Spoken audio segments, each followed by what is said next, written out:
So I'd like to introduce you to a person who will be emceeing the event this evening, wonderful Dr. Mei Ling Doery.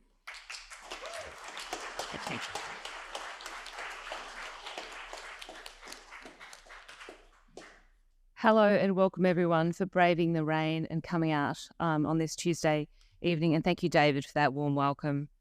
Good evening, and I guess thank you, distinguished members of Parliament, detransitioners, fellow clinicians, intrepid members of the journalistic community, family, and community at large for joining us for this seminal event, the Child Safeguarding and Consent Forum. You got me?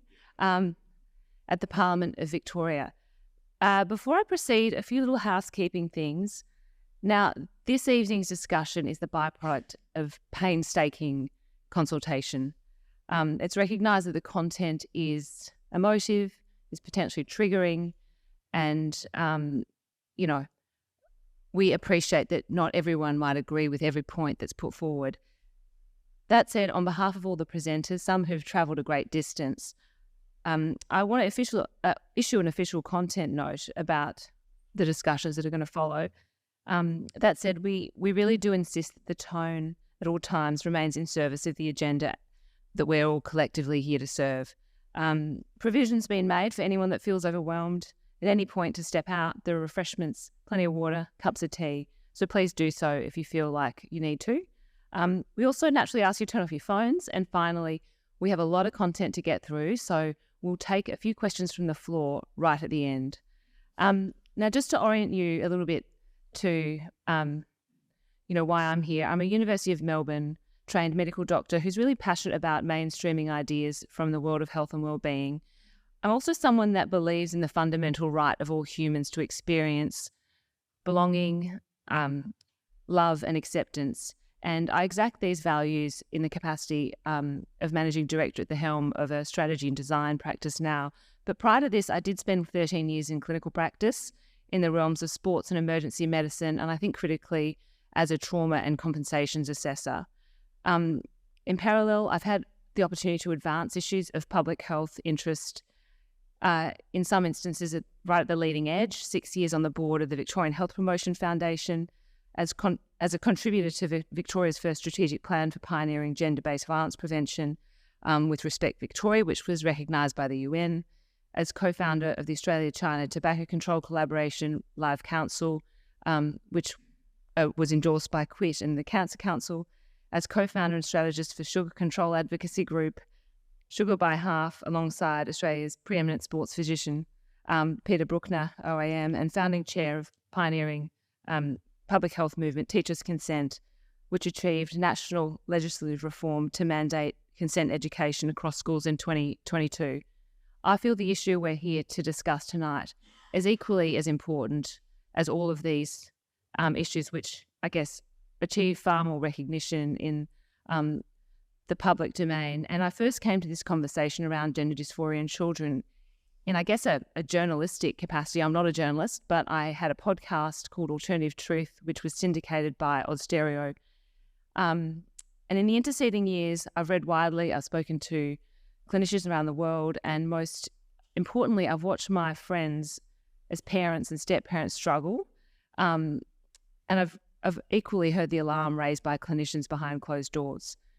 Now, I think it was the founders of Google that said, data kills politics. I think in the state of Victoria, unfortunately, we've seen instances where politics can kill data. Modern medicine was constructed on the premise of continuous scientific inquiry and evidence-informed practice. However, the policy conditions of our time have seen erosion of these core tenets, which rather than doing no harm, risk serious long-term consequences for, I believe, some of the most vulnerable people in our community. So today's forum is about beginning a process of reinstating a safe space for civil discourse amongst medical practitioners, surgeons, families, and policymakers. But beyond upholding principles, why is it so important for us to lean in now? Well, when we look out across the world at leading healthcare systems, what research is demonstrating, it departs from the narrative that dominates media, woke company collateral, and most critically, policy room discourse, namely that children presenting with gender dysphoria is an adaptive response to social and emotional conflict.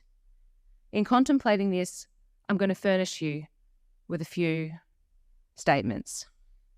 In Sweden, a country that pioneered the affirmation model of care used in Victoria, all gender treatment for minors has been banned. A 2011 analysis of data for gender-affirming care in Sweden, which, mind you, is a country that keeps complete records from birth to death for all 14 million of its population.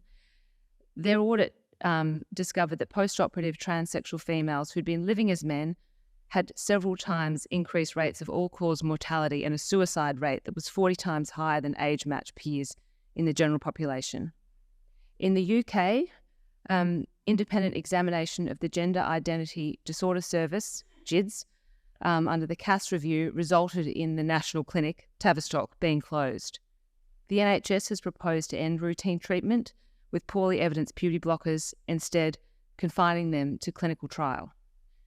A recently published audit of UK's GIDS reported children presenting are 10 times more likely to have had a first-degree relative who's a registered sex offender. In both the UK and Norway, they have now defined the medical treatment model of gender dysphoria as experimental. In France and Finland, steps to limit the medical treatment of gender dysphoria are underway. In the US, many hospitals are discontinuing gender medicine due to legal liability. Closer to home, major indemnity provider MDA National has ceased providing cover to doctors treating minors in the private sector. Speaking to someone on the inside, they describe this as emblematic of out-of-court settlements. During the pandemic, we witnessed an exponential increase in young girls presenting to public gender services.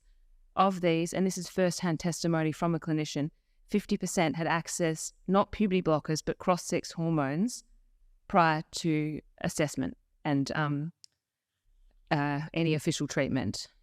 So if we're to draw anything from this, I hope it is that if we're to form policy that's fit for purpose, we must have facts.